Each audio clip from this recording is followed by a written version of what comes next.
All right.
Padded Room Radio is on the air, you beaches. I am your host. My name is Darian, and I am back for your weekly horror colostomy. It's time to get the show on the road, motherfuckers. It's just me this week, so you better... I think it's probably going to be just me for the foreseeable future. I am sorry, but Buddy's a busy man, and Jason is long gone, so you're stuck with little old me. And guess what? I ain't going nowhere. What's up, everybody? How was your week? Mine was, it was okay. It's, things are evening out a little bit at work. I actually got a couple of days off, and it was nice. Unfortunately, it's 116 degrees here in northern Nevada, which means, my left ball sticks to my leg. I don't know why it's only that particular testicle that does that, but it leads to some very nasty, what I like to call the cheese pizza effect, if you understand what I'm saying. And I think you do. It's pretty rotten down there. What else we got going on? We got all kinds of new things happening here in the Padded Room. I reopened the Patreon account. I know it was closed for a hot minute. Opened it up, put some new content in there. Me and Deacon have revived the Underworld show. Dropped an episode. We'll get more into that in the What Are You Looking At segment. I got another show on the launch pad for Patreon. I think you're gonna dig. I'm not gonna spill the beans just yet, because there's a key element that's missing, and I have to talk her into participating. So far, she's on board, but of course that doesn't mean shit until we actually sit down and put the Blu-ray in the Blu-ray player, if you understand. You know what I'm getting. I don't want to let the cat out of the bag just yet. It's gonna be awesome though. That's about it. I don't know if Buddy's coming back next week or ever again. And if anybody locally would like to join me, there's an application process. I will pat you down at the door, so be prepared for that. You can't be coming up in here in a adult diaper with a BB gun. No. We went down that road before, it didn't work out, and no, we're not doing it again. You know who, Greg, I'm talking to you. You know what you did, okay? That's why you can't be on the show anymore, Greg. So, no. All right, enough about me and my horse shit. Let's get down to business here, shall we? We got horror news, we got the listener mail, we got all kinds of shit happening here. We got the Terradome coming back at us. Round 1 is in the mix. Let's kick things off with a little horror news, though. I don't want to get ahead of myself.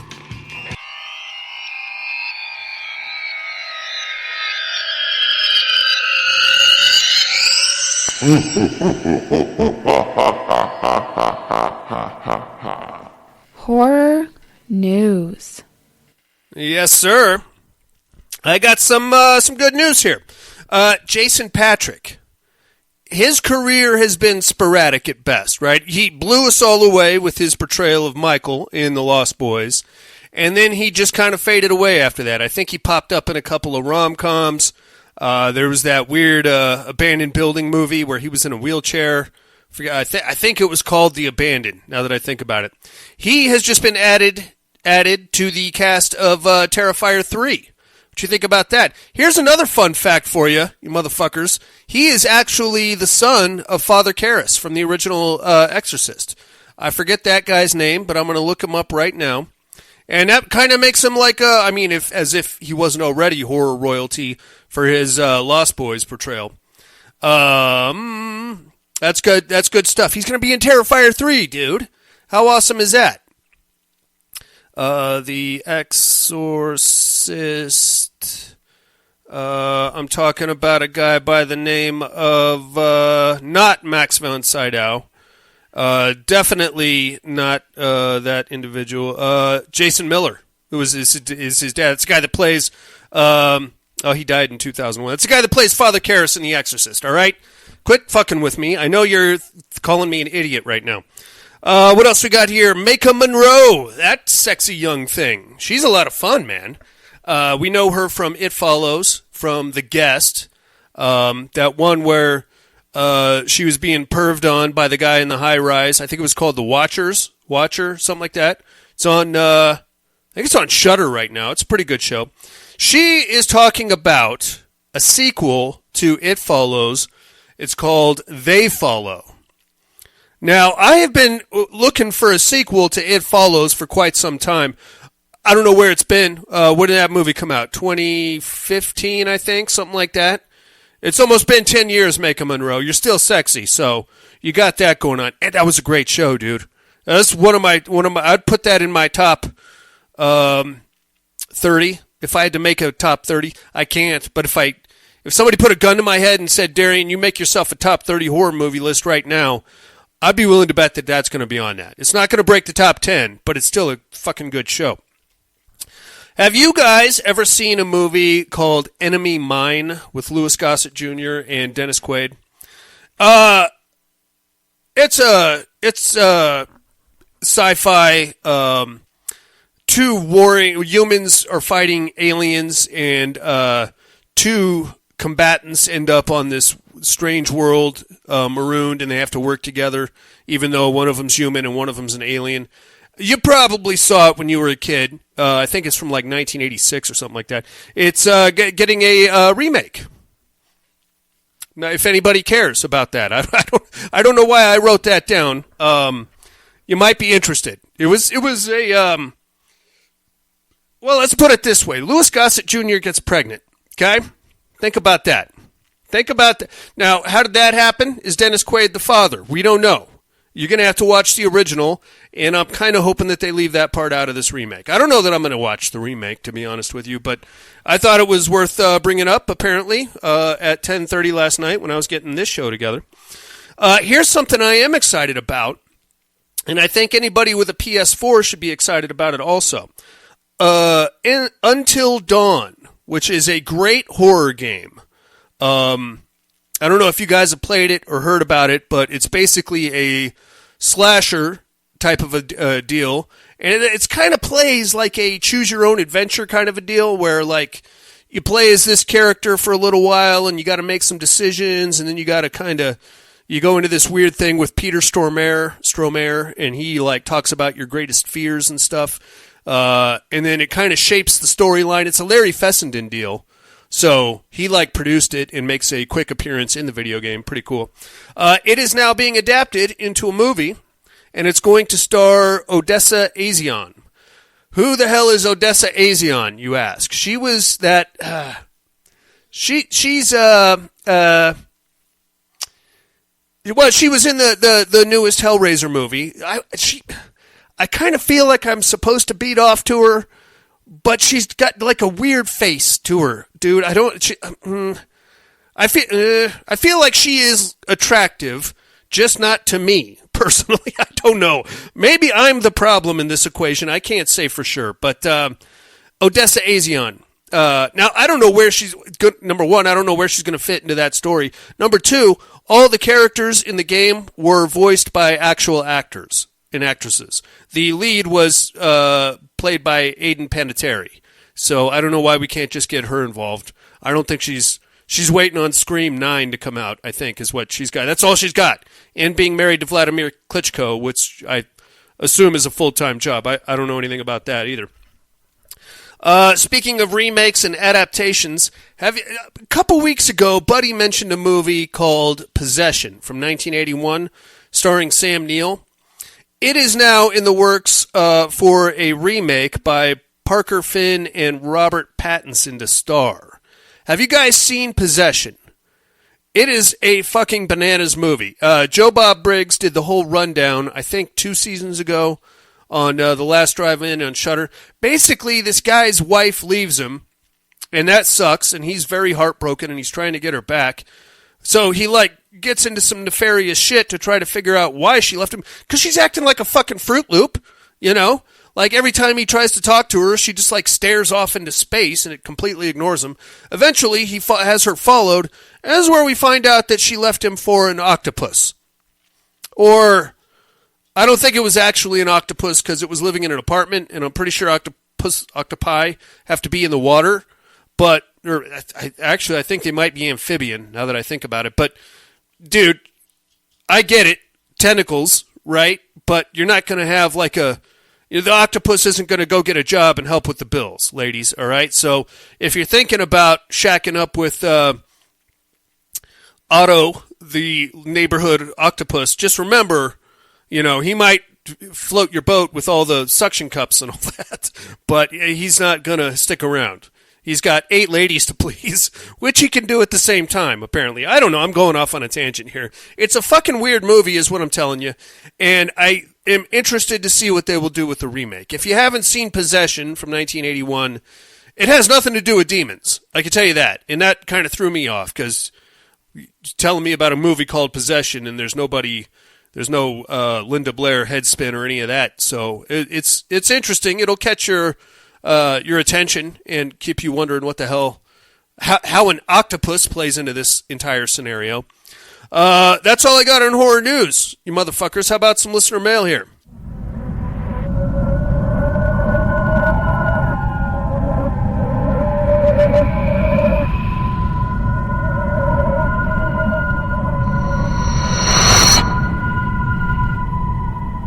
Listener mail. Yes, sir. Let's see what we got here. Let's kick things off with an email. Here he comes, the man from Sydney, Australia. It's the dummies of horror, okay? Not the horror for dummies. We don't want to get these young men in trouble again. Subject line, why you make me hard? Oh, hello. Well, let's get down to the nitty-gritty there, Tim. Good evening, young gentlemen. How goes it this week? I'm good. Thanks for asking. Tim, how are you? I feel like we don't correspond enough. I want to know what's up with Tim. Tim, how are you, man? How have you been? How's the kids? I know you're grilling a lot of meats down there. Looks tasty, dude. It looks like you know what, man? I need to get, this has nothing to do with horror movies, but there's 3 things I can make I got a grill and I got a smoker. I'm scared to use the smoker because I know that's a 16-hour process, and I got 4 things I can make on my grill. I need to level up my game on the outdoor cooking things is what I need to do. And Tim dude, you're making me hungry just talking about it. Okay, let's get down to business here. Let's start with 3 on a meat hook. Top 3 films from the 60s. Number 3, Black Sunday. I understand that. Number 2, The Birds / Psycho. I couldn't make up my mind. Number 1, of course, Night of the Living Dead. I love that about you, Tim. I don't think you can find a better movie, not just in the 60s. 70s, you're going to come close. 80s, you're going to find a lot of movies that you like, but in the context of which movie is better, I still don't think you can do better than Night of the Living Dead. Terradome time. So I'm going to do something different this year and actually choose with my brain rather than my heart. Oh boy. This will be hard to do since a lot of my favorites will probably be beaten, but it will make for a more enjoyable email. So Pumpkinhead versus Michael Myers. This one is really hard. Both are pretty unstoppable in their own ways, but Darian, you had some good points. How do you kill evil incarnate? I really like Pumpkinhead, but I have a question. If Michael kills the guy who summoned Pumpkinhead, does Pumpkinhead die? This is the only logical way I can see this fight ending, so as much as I want to go Pumpkinhead, I'm going to have to take Michael Myers for the win. I agree, Tim. I feel like a lot of people are going to vote against Michael Myers this season, and I think that has a lot to do with just how much they hate Halloween Ends. I'm just saying, Jason Harrell, you gotta let it go, dude. Yeah, I agree with everybody. That movie sucked a bag of dicks. There's no getting around that, and I don't think anybody can logically make an argument for Halloween Ends. But at the same time, man, you gotta think about combat. Pumpkinhead can be killed, and you just gotta find the summoner, or in most cases, the summoner has a guilt thing and he kills himself, and that ends the whole thing. Michael Myers, though, I don't know. It really depends on what movies you want to go with in your version of the canon in the mythos. There's some murky waters there. All right. Michael Myers for the win. Thank you for that, Tim. That's it for me this week. You guys stay cool. I'll try to blow some of my cold weather your way. And if you could blow some heat over here, please. Much love to you all. XOXOXO. Very cool, Tim. Thanks for writing in, buddy. That's all we got on the emails. I think there's a voicemail here. Let's start this off in beautiful Anderson, Indiana. I hear it's absolutely magical this time of year. Here comes Coop Newcomb. Hey guys, making my call for tonight to get my picks in for the meat hook. Yeah, what do you think, bud? So I have 60s. Number 3. I'm going with 1968, Night of the Living Dead. You're putting that at number 3. That's probably one of the best ones. Number 2, 1962, Cape Fear. Oh, okay. And, I even really like the remake that they did, I think in the 90s? Yeah, early 90s. Did we do that in the 90s? I'm asking my mom. Okay. By the way, she's doing real well. Are we getting Mrs. Cooper on the line? Treatment. Anyway, she's beating your padded room first there, Darian. Oh. And so, anyway, number 1, yeah. Go with the 1960 Psycho. Okay. Anyway, that's all I got, and I will holler at you guys later. Buddy, be safe on that bike, dude. Guy got hit here not long ago, so... Oh, shit. Be careful. Bye. Yeah, he's a wild man, that buddy. Thanks for calling in there, Coop. Cape Fear. I never really thought of that as a horror movie. I always thought it more of like a suspense noir kind of a deal. You know, good show, don't get me wrong. To me, I separate the two. That's just my opinion. Psycho, love it. But a lot of people will say that was the start of the slasher genre. I don't know. I mean, is it really a slasher? And now it's more of a murder mystery. I don't know. I don't know what you call it. It is a horror movie. I'll give you that. I don't think it's as good as Night of the Living Dead. That's just my opinion. I don't want to fight, sir, but I don't want to fight. Actually, maybe I do. I don't know. I'm feeling a little frisky these days. Thanks for calling in, Coop. Here comes the man, the myth, the legend. Tom Hardy has arrived. Hey-yo. Oh, shit. Hey-yo. Hey-yo. Padded Roonhouse, my favorite degenerates this week. What's up, Mr. Hardy? Everyone is doing well. I'm okay. I'm going to get in there real quick with some Terror Dome. Yeah, what do you think? It's so good to have the Terror Dome back. It is. What do we got? We got Michael Myers. Pumpkinhead. Versus Pumpkinhead. Yep. Ah, man, love me some Pumpkinhead. I do too. Love me some Michael Myers. But tough call, but you know what? Huh. I'm going to put it down for Pumpkinhead. Okay. Vengeance Demon. I think I'll be able to pull this one out. Okay. Yeah, Pumpkinhead. Speaking of the Terror Dome, yeah, got to get me a fighter here. Who do you want? I believe the Candyman. He is available. Yes, sir. Let me get the Candyman if he's still available. He is in, and he is now yours. Fucking ghost and all that, but you got to remember he commands the bees as he well. Does. Which, as you know, Darian, bees can fly. I'm just saying. I know what he's about to kick my ass over this whole flight thing, but I'm telling you. Means wings. They do have wings. You know, means he's unbeatable. I'm just saying. Also, wanted to get in real quick on your fucking meat hooks there, your 1960s horror movies. Yeah, what do you think? Man, I got to be honest. This one here is kind of a blind spot for me. Okay. Because generally, I just don't care for the 1960s horror movies. It's just, yeah. There's something that's just off about it. They're very colorful. It's just not quite right. I don't know what it is. Yeah. I don't know if it's kind of the early disco, early hippie. There's a lot of mod. Still trying to hold on to the 50s. It just doesn't. I don't know what it is. It just doesn't feel right. But here's what I came up with. Okay, let's hear it. For number 3, put me down for The Birds. Yeah. That was a fun flick. Sure. Good horror flick. Number 2, let me get Night of the Living Dead. Number 2. Great one. Really kind of. He's going to say Psycho for number 1. Rebirth of horror, in my opinion. Like, modern horror. That's sure. really when modern horror. But still, for number 1, put me down for Psycho. Mm-hmm. Love the flick. Great fucking movie. Even though all the things that I just said fucked up about the 60s is kind of in there. Oh, yeah. Except for, I guess, it being in black and white. But that's okay. I don't know. I still love that flick. I'm with you. It's a good show. On the What Are You Looking At department, ooh, what do you got? I got to catch a couple of flicks. I watched the first 2 Conjuring movies again. Okay. Well, I hadn't seen the second one, so I watched the first one again, and I watched the second one for the first time. Okay. Both, pretty good, pretty enjoyable flicks. But I just,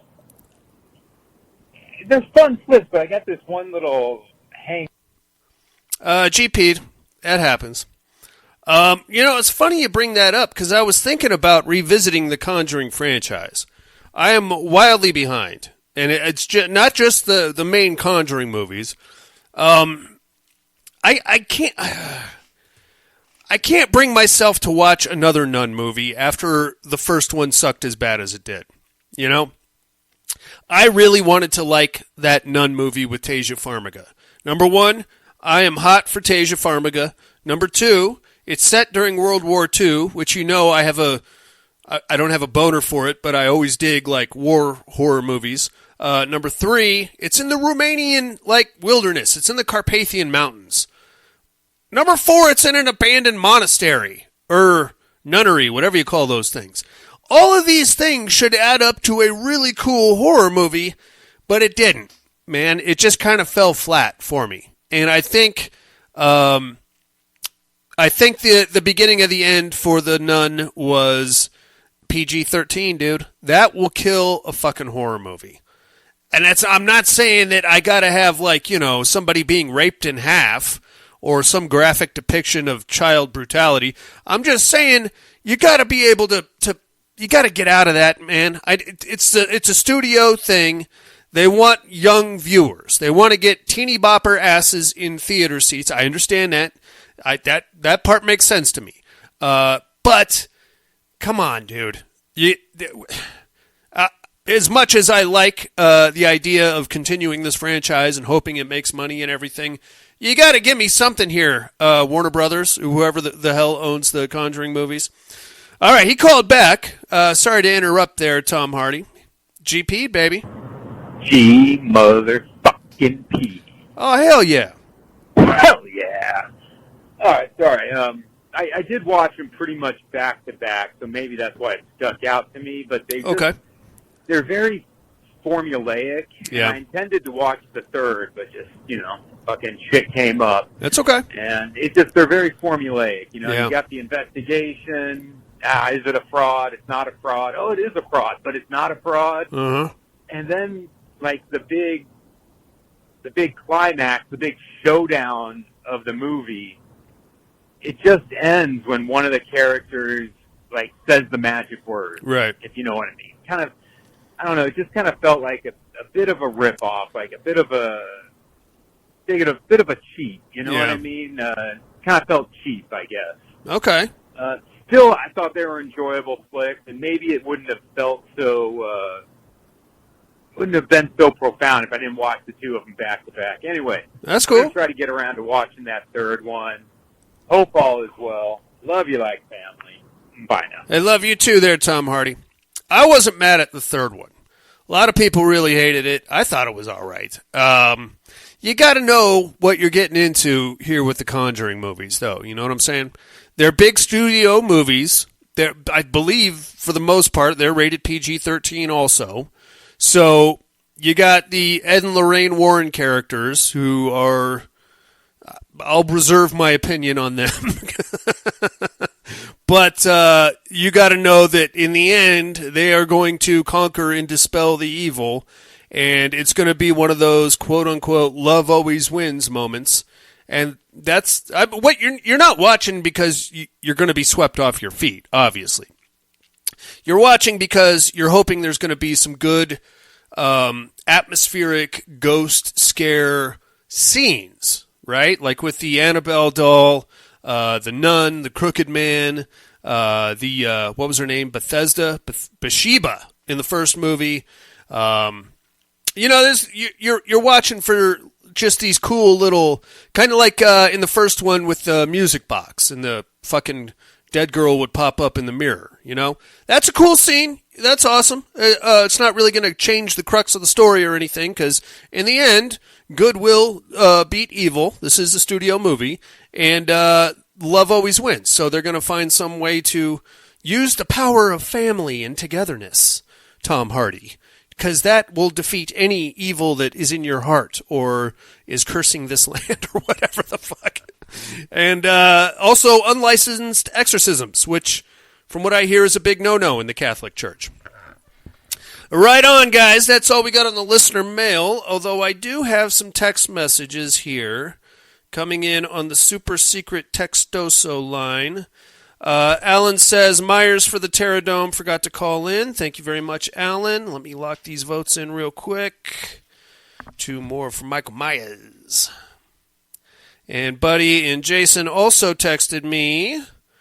Put me down for Michael Myers because fuck Pumpkinhead, Buddy says. Okay. And Jason says, my vote is for Pumpkinhead for your information. Okay. Right on, right on. That's all we got on the listener mail. Thank you guys for writing and calling in. You're the best. Is the best. You knew that already. I guess it's time for me to get into a movie.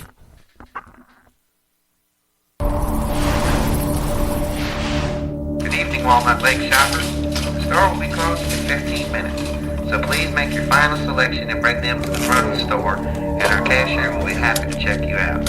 Thank you for shopping at Walnut Lake Market.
Oh, Daddy, it's Intruder from 1989, directed by Scott Spiegel, written by Lawrence Bender.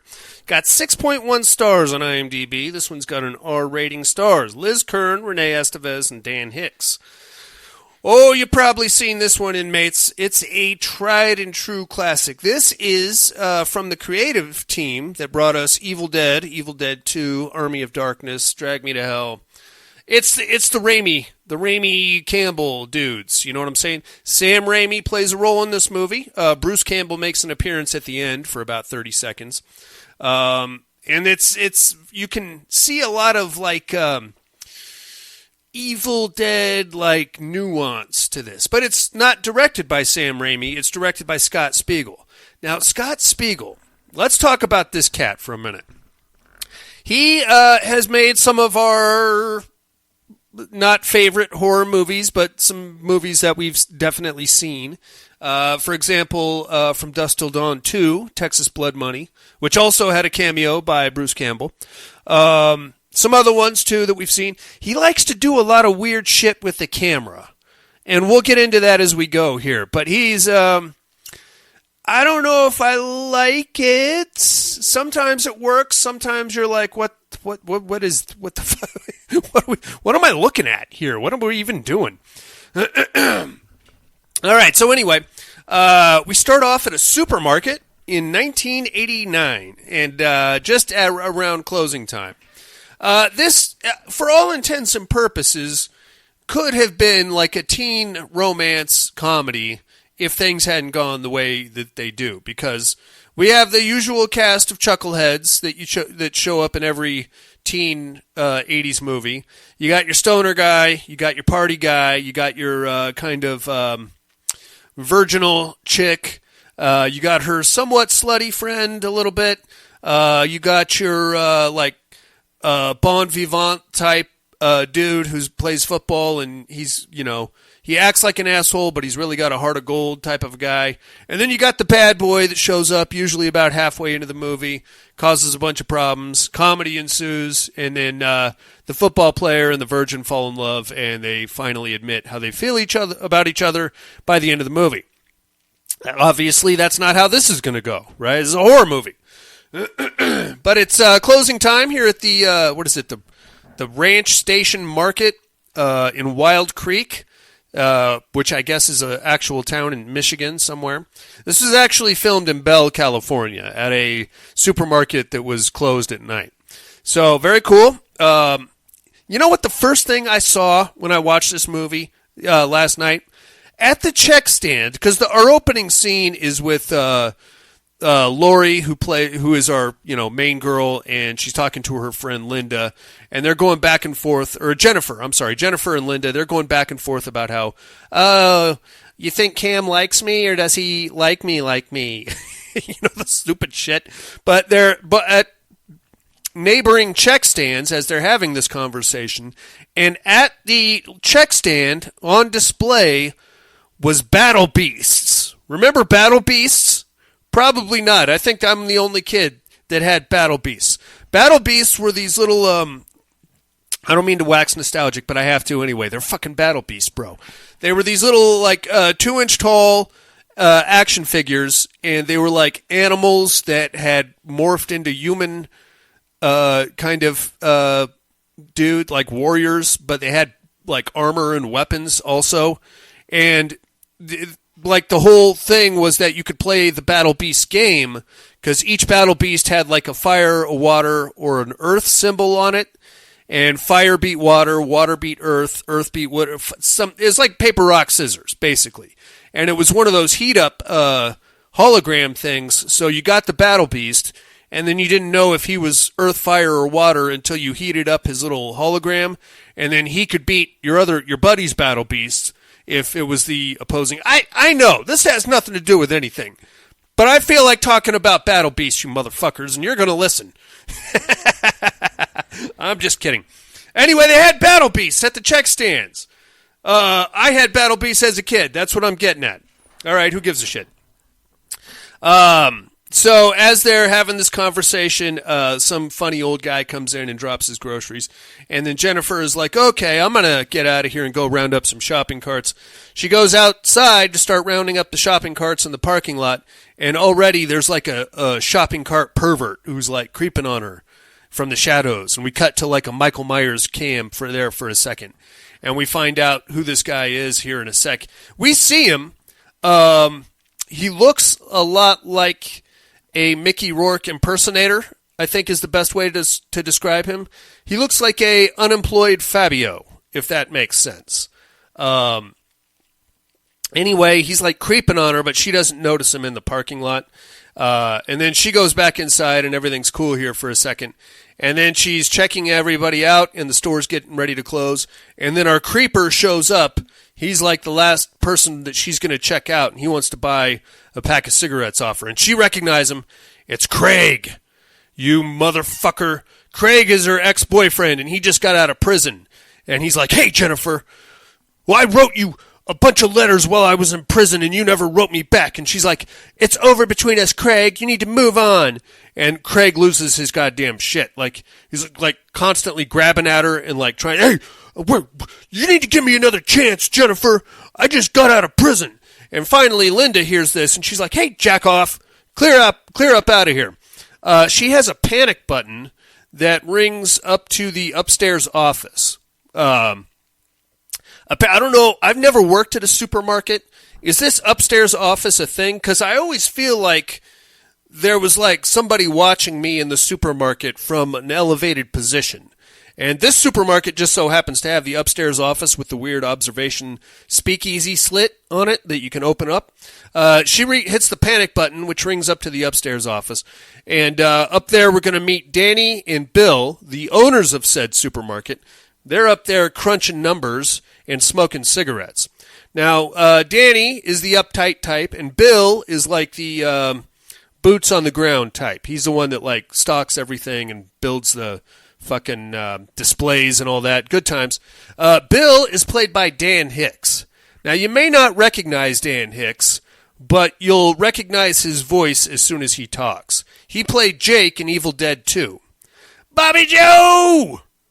Bobby Joe, you out there, Bobby Joe! You'll know him. I think he lost a little weight for this role. But anyway, Bill is like, hey, they're ringing the panic button. Let's see what's going on. So he opens the slit, and he sees the guy, Craig, like getting all handsy with Jennifer. So he's like, I'm going to go down there and fucking sort him out. By then, Jennifer and Craig are in a full-on, like, he's grabbing her, and she's trying to get away from him. And he's like, you got to listen to me. I love you, goddammit. And she's like, no, Craig, get off me. And she's like pawing at his chest. So Craig punches her in the face. Craig, buddy, you got to maintain. You're going about this all wrong, all right? I don't know what you've learned in prison, but chicks do not like normally to be punched in the face, especially when you're already in the doghouse and you're trying to regain her affections. A good, left jab, that's not really going to, I don't think that's going to do the trick. Anyway, at this point, all the employees at the store come running out to help Jennifer. Bill gets down there. Bill puts a little bit of a beating on Craig. They go back and forth a little bit. Bill gets knocked down, and then Randy, who's the butcher, he comes out. He's played by Sam Raimi. He comes out, and he's like, hey, man, get off her. And then basically Craig just kicks the shit out of everybody that works at the supermarket, like one after another. Like they all get in line, and he just starts kicking and punching them. And then they're like, call the cops. And then Craig just hauls ass into the back of the store. All right, that's great. So now that it is past closing time, and they're like, okay, he's some kind of a maniac, and he's loose in our store. What the hell? So they're like, okay, we got to find him. If you find him, don't engage. Just yell real loud, and then we'll call the cops. So they all kind of spread out. And then you got probably 6 or 8 teenage kids at work here. They're all looking for Craig. Now, Craig is supposedly hiding somewhere in the store, or so we're led to believe. It doesn't make a lot of sense, but you would think he would have just hauled ass out of the back door. They all spread out and start looking for him. Naturally, this is when we get a lot of shitball shenanigans. They're like playing pranks on each other and hiding and jumping out and goosing each other, of course. That's all fun and good. Nobody actually gets killed in this like the first hour here. It's just all these chuckleheads looking for Craig. This is where we get the romance between Jennifer and Carl. Carl's like the football player. He's like, hey, I guess you're not with Craig anymore. Maybe you could come to a party with me on Saturday. And she's like, oh, yeah, I'd really like that. That would be awesome. Jennifer's got a thing for Carl, obviously. And then Carl's like, you know what, why don't we blow off that party and we'll just do something like me and you. And she's like, oh, Carl. And then they start making out. Of course. While that's happening, like the pervo stoner kid who is like checking around outside of the in the beer cooler, he sees them making out, and I'm pretty sure he was beating off in the beer cooler. They have a very weird like pseudo sex scene where they're like he like lays her down on top of the check stand, but the conveyor belt kicks off. So I don't know. I don't think you can actually get down on the grocery store check stand with the conveyor belt running. That's going to lead to some rash, I would assume. I don't know. That's pretty gnarly.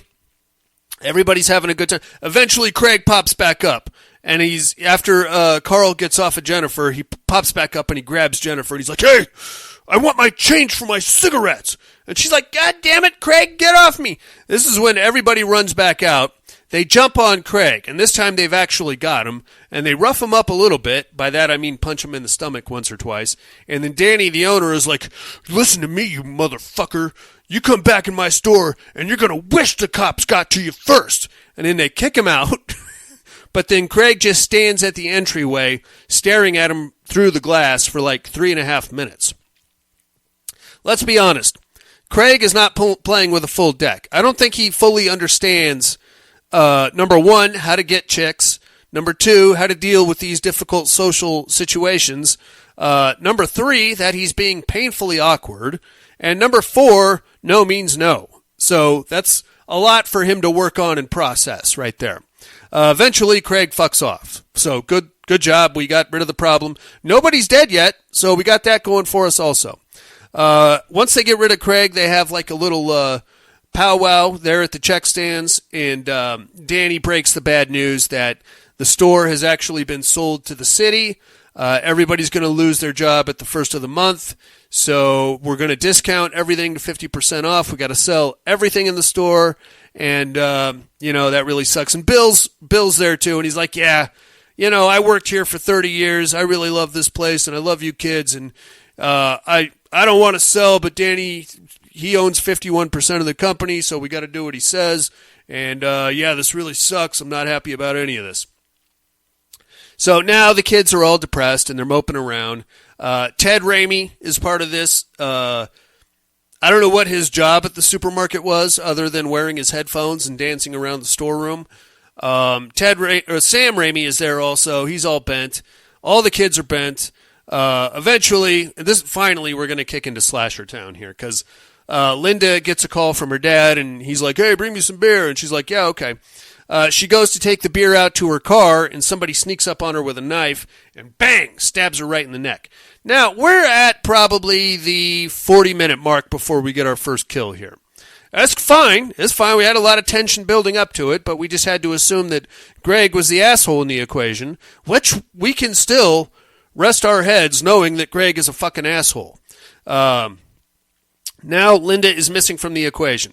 Nobody notices because none of these kids are doing their fucking job, and Linda clearly was not all that important to the day-to-day operations of this supermarket. So she's just gone. Nobody even notices. Scary stuff, dude. You gotta be good at your job. You know what I'm saying?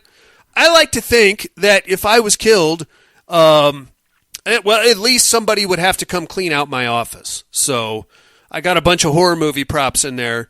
Very unprofessional, but somebody would have to go and get all that shit out and bring it to my wife or something. So at the very least, people would notice that I wasn't there because nobody's dusting the horror movie crap in the dark office. Okay, enough about that. Now we cut back to everybody trying to do their jobs.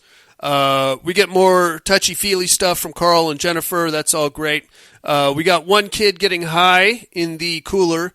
Eventually, he gets crept up on and killed also. The kill scenes in this movie they're okay by 1989 standards. And really, there's no, pivotal plot twist to any of this, other than we don't get to see the killer for quite some time. We don't understand who it is.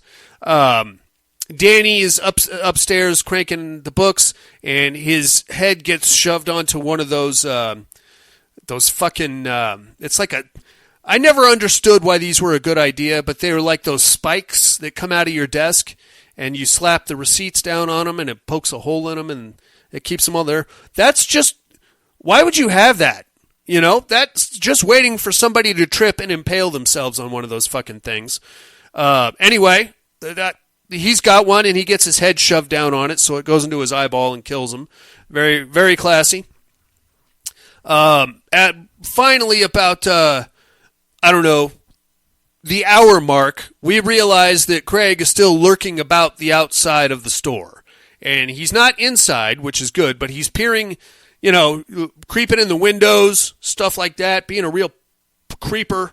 Apparently, he hasn't fucked off yet. So, at this point in the movie, we're still led to believe that Craig is, in fact, our killer, although there's nothing really to back that up. At one point, Bill takes the garbage out, so he has to actually go outside the building, and when he goes out there, he sees Craig looking into the ladies' room.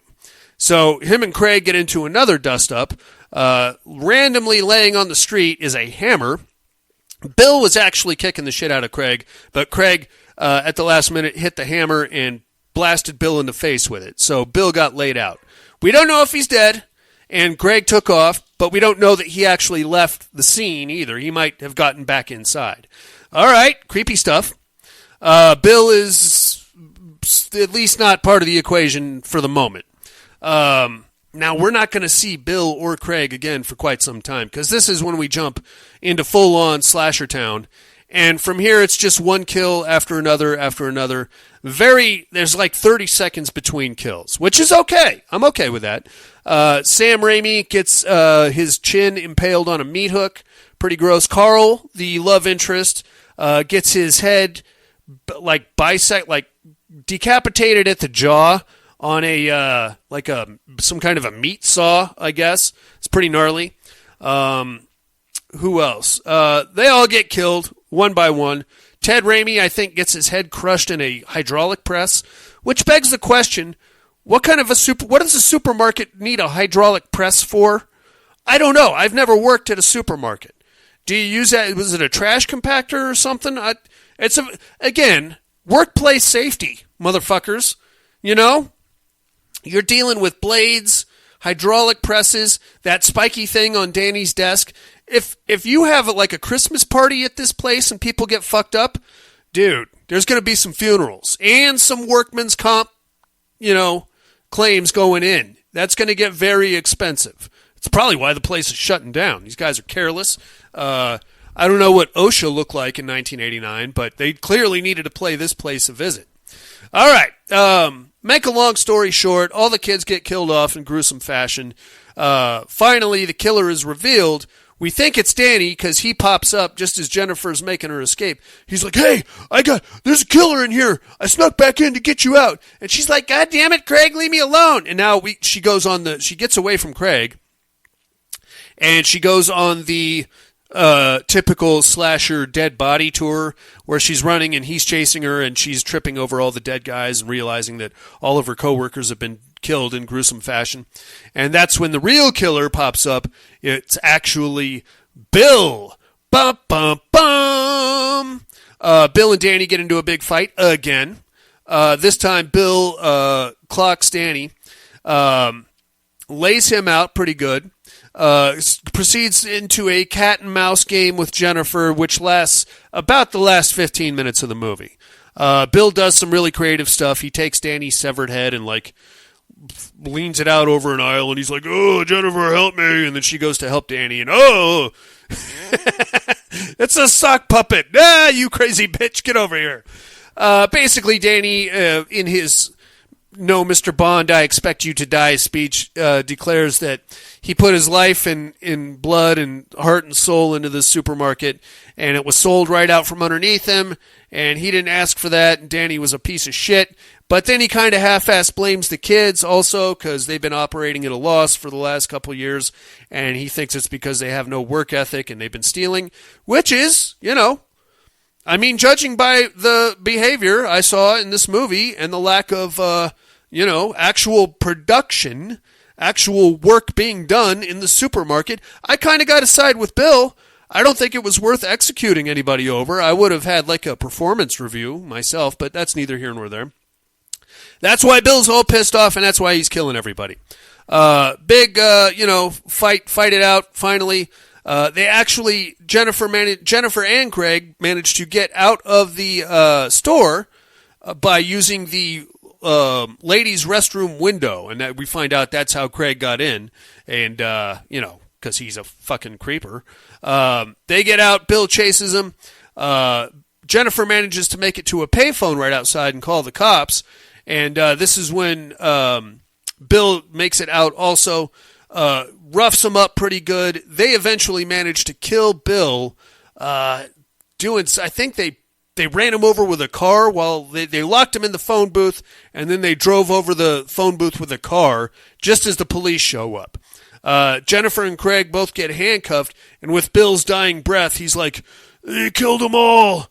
They killed everybody in the grocery store." And Officer Bruce Campbell is like, "Oh my God, it's a bloodbath. Oh, they're all dead in there." And he's being a real dick to Greg and Jennifer, but, he's Bruce Campbell. He can do what he wants. Circa 1989, by the way. And that's pretty much the end of your movie, dudes. It is Intruder from 1989. I like a unconventional slasher. You know what I'm saying? I like when the slashing happens in some place other than the frickin' woods or a summer camp, I feel like we've been kind of pigeonholed. Maybe we got cornholed while we were being pigeonholed. That's the worst, dude. You don't want that. Pigeonholed into like a kids getting chopped up in the woods scenario. Why not a supermarket? This worked out pretty good, I thought. The only thing missing from this movie for being a 1989 slasher is a set of tits. We could have had a sex scene in there somewhere where Linda took her shirt off or something. I don't know, whatever. I don't really care that much. It's still a pretty good show. I liked it. I would take this one over The Mutilator. I would take it over The Prowler. The Prowler did have some very nice boobs in it. Mutilator, I don't think, if I remember right. I would say I like April Fool's Day better than this one, though. If that's any kind of an indication what my scale of movie viewership would be. I don't know. I'm rambling again. Okay, I'm going to take myself a little break. I'll come back with some other stuff, huh?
mates. If you like what you hear, head over to the Padded Room Facebook group and support us through the Patreon link with a small monthly donation.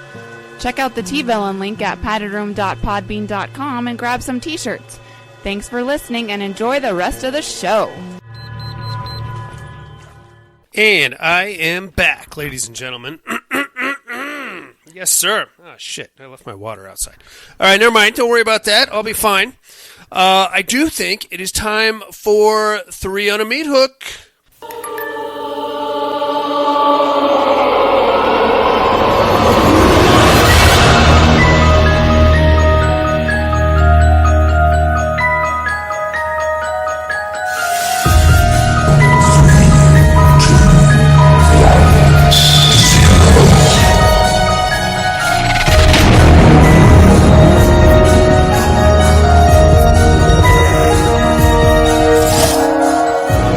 Three on a Meat Hook. This week's Meat Hook, top 3 worst places to work in a horror film. Horror in the workplace is what I'm talking about here. Now, I'm not going for the movies. I'm going for the actual businesses. But that's just me. You go about it however you want. My number 3, the Boiler Room Nightclub from Hellraiser 3, Hell on Earth. That looked like a shitty, pretentious nightclub. It was run by JP, who is an incredulous douchebag. Probably one of the biggest douchebags in horror movie history, if you ask me also. And if we're talking about Hellraiser 3, Hell on Earth, not the best Hellraiser installment at all. But when Pinhead gets loose in the nightclub and starts killing everybody and turning them into Cenobites, that's pretty gnarly, but we got some really dumb Cenobites out of that equation. We had CD head Cenobite. We had bartender Cenobite. What else? We had smoking cigarettes Cenobite. What the fuck is the point of that? We had JP, who just had a random machine motor in his head Cenobite. Cameraman Cenobite. Get the fuck out of here. But to work at the boiler, working there would be bad enough, working for JP. But if you happen to be on duty the night in question, when Pinhead gets loose in the club, you're going to get fucked up. And you may end up being a shitty Cenobite. Being a Cenobite looks pretty rough as it is, but being a dumb one with CDs sticking out of your face, get the fuck out of here with that. That's my number 3. My number 2, the Overlook Hotel. Now, really, I think it would be an okay place to work unless you happen to be the off-season caretaker. As long as if you work there during the regular season, you're gonna probably have some creepy moments, right? You know the history of the hotel, and you're gonna find yourself in a corridor alone or in that games room alone at some point. You're gonna, okay, I'm gonna get the fuck out of here. Maybe you see the twins, maybe you don't, but I think you'll be okay if you're just one of the regular season employees.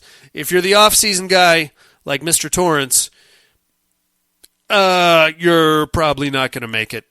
I mean, you'll be okay for a month or two, but once the snow kicks in and you're officially boxed in there with whomever, now you're really going to get fucked with. Those twins are going to become a permanent part of your life, or your unlife, depending on what part you're in.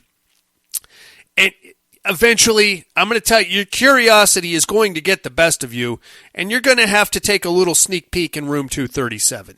No way around that. And you have to assume that they rent that room out during the regular season, right? We saw the inside of it. It had a bed and all the furniture, and looked like it had been made up recently, so there's that. But I'm going to say no to the position at the Overlook. That's just me. My number 1, of course, I think this is going to be a lot of people's number 1s, the Unita Medical Supply Warehouse.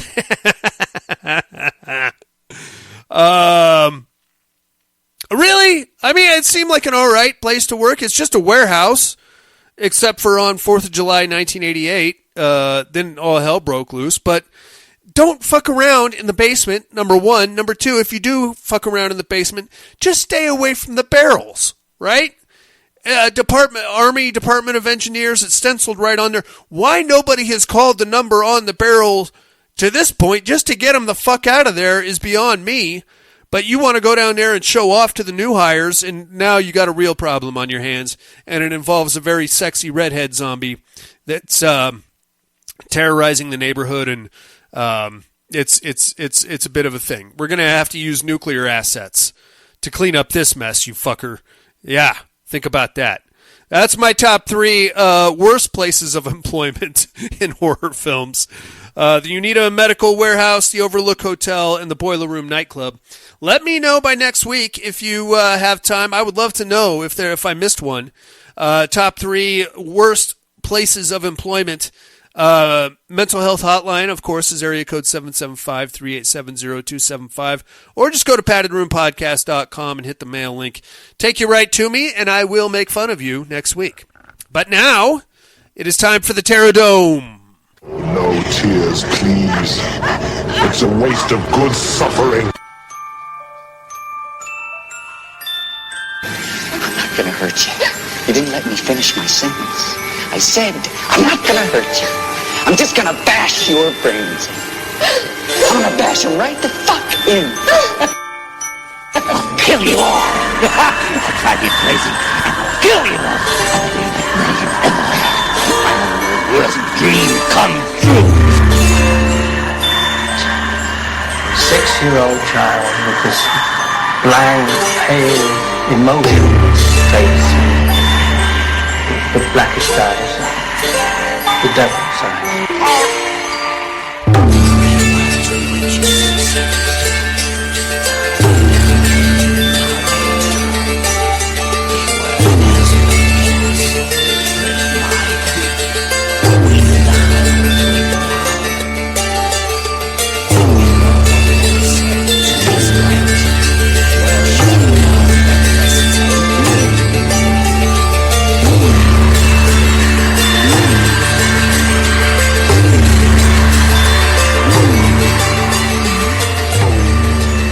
Welcome to the Terradome. First, last week's winner. Singles competition, we had Michael Myers versus Pumpkinhead. Ed watched in horror from behind his own eyes as the demon took innocent life after innocent life in its journey to Haddonfield. This isn't what Ed wanted, and he knew he was the only one that could stop it. His trip to the sleepy town was fast, and so was his end. The Myers boy had been waiting for him. With a vote of 6-3, Michael Myers advances over Pumpkinhead. Let's not let our judgment of Halloween Ends cloud our voting, okay? I didn't like it. Nobody liked it. I would love to hear somebody try to defend it, but let's just move past it, pretend it didn't happen. Let's get into this week's matchup, shall we? We are in the Inferno Conference Round 2. As usual, inmates, bear with me, I'm not a writer. His efforts were futile at best, especially since having fled the School of Medicine at Miskatonic University. Without the school's resources and financial backing, Herbert West's research had come screeching to a halt. His reagent had proven effective in reanimating dead tissue, but only on the most basic of levels. He needed to restore brain function to continue clinical trials. There was something missing from his formula. In his research, he comes across a certain primordial protein compound that may be the missing link that he needs. Discovering it was easy. Harvesting it would be a different story altogether. A returned Miskatonic expedition told stories of an encounter with a strange fish-human hybrid in a forgotten lagoon off the Amazon River tributaries. If such a fishman existed, its tissue would hold the compound that Dr. West needs, and so he books passage to South America. Singles competition, we have the Creature from the Black Lagoon versus Herbert West, Reanimator. This one's a no-brainer for me, inmates. I'm taking Herbert West. Creature from the Black Lagoon, other than looking cool, doesn't really do anything. It'll wreck your fishing boat, it'll fuck up your furniture. It'll steal your girlfriend, but it's not really going to do much with her other than take her down to the caves there, and I assume try to have sex with her somehow. I don't think the Creature from the Black Lagoon has the necessary plumbing for that, though. He's half a fish, so fish don't have penises that I'm aware of. I could be wrong about that. I got to take Herbert West on this one. Get me your votes by next weekend, mates. Area code 775-387-0275, or just go to paddedroompodcast.com. Click the Terradome link and let me know that way. That's fine with me also. In the meantime, I got to tell you what movies I got to watch this week in a little segment called What Are You Looking At?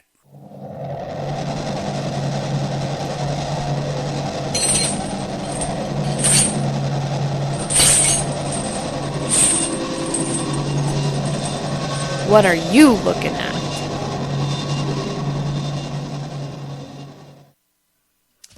How about Underworld Awakening from 2012? As I mentioned earlier in the show, Deacon and I have resumed our Underworld expose over on the Patreon feed. It's a good show. It's kind of a hard reboot on the franchise, because the one leading up to that was Rise of the Lycans, which was the prequel, the one that did not have Kate Beckinsale in it. Underworld Evolution was the second one. The ending is a bit ambiguous, and then when we get into Underworld Awakening, we have to jump into a whole new set of shit, and it picks up basically with a whole fresh. So now humans know about lichens and vampires. It's a whole thing, man. I don't want to ruin it for you. Go check it out over on the Patreon feed if you're interested. Watched Evil Dead 2. That was part of my Father's Day celebration. I got to pick the movie. Made the family watch Evil Dead 2. It's a classic. You know it is. It's more of a comedy, I thought. I always get a chuckle out of that one when it comes on. Escape from New York, 1981. We watched that over dinner the other night. It's a good show. It holds up. Watching that makes me a little bit more disappointed by Escape from L.A., if that makes sense. Escape from L.A. is almost the exact same movie, just in L.A. except instead of New York. Literally, the beats and the plot line and what Snake Plissken has to do and the people he has to go to, it's all exactly the same. I'm serious. I watched that. I watched a really weird movie called Forbidden Zone from 1980. I don't know if you guys have seen this or not. It stars Hervé Villechaize. That's, what's his name? Tattoo from Fantasy Island. Really weird movie, dude. I had remembered seeing this, and it popped up on one of my Amazon feeds, so I was like, oh shit, yeah, let me buy that on Blu-ray. And then I got it, and I watched it. I remembered watching it in black and white. The version I got on Blu-ray was in color, which makes it, and a shit job of colorization, I should say, which makes it even weirder. Basically, there's an interdimensional portal in this impoverished family's basement, and the older daughter gets sucked in there, so a bunch of the neighborhood characters go try to rescue her, and there's a lot of female nudity, seemingly for no reason in this movie. Not a bad show. And let me ask you guys this. When one of these Blu-rays or movies pops up on your Amazon feed, it gives you the option to buy like 2 or 3 other ones and get like a package deal. So I did that, and I ended up with Liquid Sky from 1982. I watched that one also. Holy shit. This movie is, picture yourself in 1982 as a hot young 25-year-old female, and you've just been introduced to cocaine. And that's pretty much... well, there's aliens involved, and she kills people with her vagina, of course. But really, just picture New York City, early 80s, cocaine. That pretty much well encapsulates it. And there's like a weird fashion industry backdrop to the whole thing.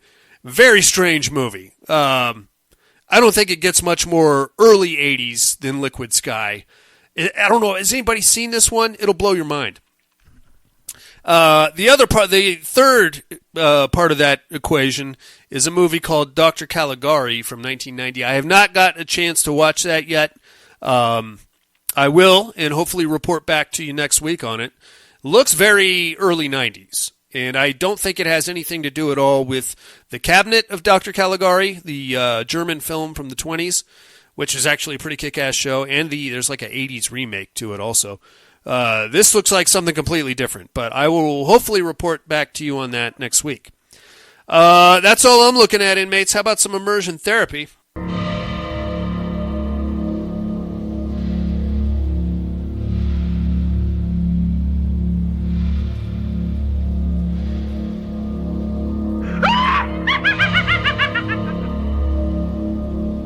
Immersion therapy.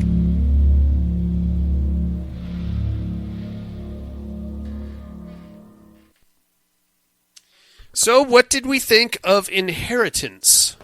I thought it was pretty good. A little ambiguous with the ending. I'm not sure I fully understood it, to be honest with you. But I like the way they handled the backdrop, the foreboding.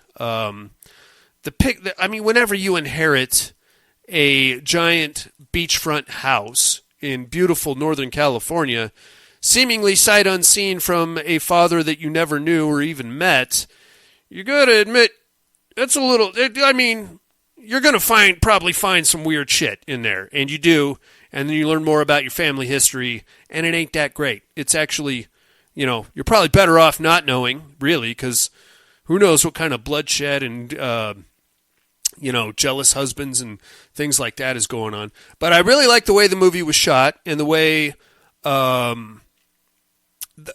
the way they kind of handled those flashback sequences, or whatever you want to call those. I don't know if they were ghosts or if it was just the psychosis of the guy that inherited the house, or what those people were, but they popped up in the photo album, so clearly they're part of the scene. And it was very reminiscent of the Mike Flanagan Absentia, and the way the background was used in Absentia. It was very reminiscent of that. Not a bad show. Still streaming on Tubi if anybody missed it. It is from 2017. Your immersion therapy for this week is going to be the above-mentioned Dr. Caligari, which I just realized is streaming on Shudder as we speak. It is from 1990. It is written by Steven Sayodian, and directed by Steven Sodian. And stars a bunch of, who do we have here? Gene Zerna, David Perry, and Barry Phillips. Check that shit out, inmates. I will do the same and compare notes. We can compare notes next week. But now you must educate me.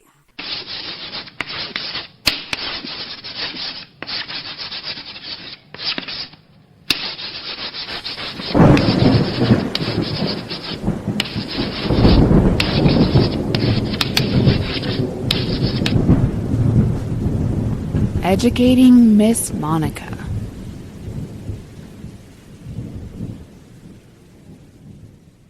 First, my clues from last week. Well, I am part of a very strange English biker gang, and one of our guys committed suicide. But then he showed back up a couple of days later, and he said, hey, if you want to commit suicide, then you can probably come back too, and then we can be a zombie biker gang. And how cool would that be? And most of us jumped on board. A few of us were a little hesitant. We noticed that the ones that hesitated didn't come back. They just stayed dead. The rest of us popped right back up, and now we're zombie bikers. And we wear these very strange-looking helmets that seem like they're not very safe to ride motorcycles in. Very obstructive kind of a thing. I am, of course, Psychomania from I believe that's a 60s horror movie also. Doesn't make a lot of sense, that movie. I don't know if you guys have seen it. They do have some cool helmets, though. They got, like, skull and crossbones on their helmets, but it, like, sticks out. I don't know if that makes sense, like on the face mask. It's kind of cool looking. The movie itself is kind of wacky. It's very weird. Who might I be this week, you ask? Well, I am a servant to a guy that is a bit of a bad dude, is what I would call him. And we've been traveling the world, oh God, probably about 300 years now. And, the good news is that he just goes to sleep for a couple, 20, 30 years, and I get to kind of live a life. And then he pops back up, and then I got to be his servant again. As long as I keep eating bugs and shit, people just kind of leave me alone and think I'm crazy. But I gotta get all of his shit. I gotta deal with him first off, because when he wakes up, he's a real prick, and he's gotta do things that I don't really want any part of. But he keeps telling me he's gonna make me like him, but I don't have to be an asshole about it, but he never does. And now I just met a young lady, and I think I'm falling in love, and I don't really want to deal with this fucking guy anymore, and I got to deal with these drug dealers now, because this is a thing. And there's a girl whose ex-boyfriend was really into ska music, and that keeps coming up. And I don't, just give me, I'll eat some bugs and I'll take care. I don't know. Who might I be, you ask? Tune in next week and I will drop some knowledge on you, inmates. In the meantime, thank you guys again very much for joining me. Like, comment, subscribe if it's not too much to ask wherever you heard this show. That helps our visibility quite a bit. We do have a Patreon campaign running. You can check out the Underworld show over there. Just go to paddedroompodcast.com. Hit the Patreon link. Give you all the bonus content. We also have swag tiers. I'll send you some free shit. I got coffee mugs and stuff. You're going to love that. And, join me next week for, what are we doing? Black Christmas. Now, we are doing the original Black Christmas. I would even do the 2006 Black Christmas remake. I don't want nothing to fucking do with the 2017 Black Christmas. I fucking sat through it once, and that is it. I don't care. Dude, you make a Patreon donation and you tell me I got to watch that, I'm going to give you your money back. No, you keep it. I'm not watching it again. It's not worth my time, and it's not worth anybody else's time to talk about or force you guys to listen to me yell and scream about how much I hate that Black Christmas remake. All right, enough about that. Join me next week for the original Black Christmas, closing out Slasher Month here in June in the Padded Room. For Buddy and Absentia, slashers, supermarket employees, overworked and overstressed as they might be, weird tools, and, industrial strength, fucking hydraulic presses. Do you need that in a supermarket? I don't think so. Zombie biker gangs and the Padded Room podcast. I'm afraid visiting hours are over.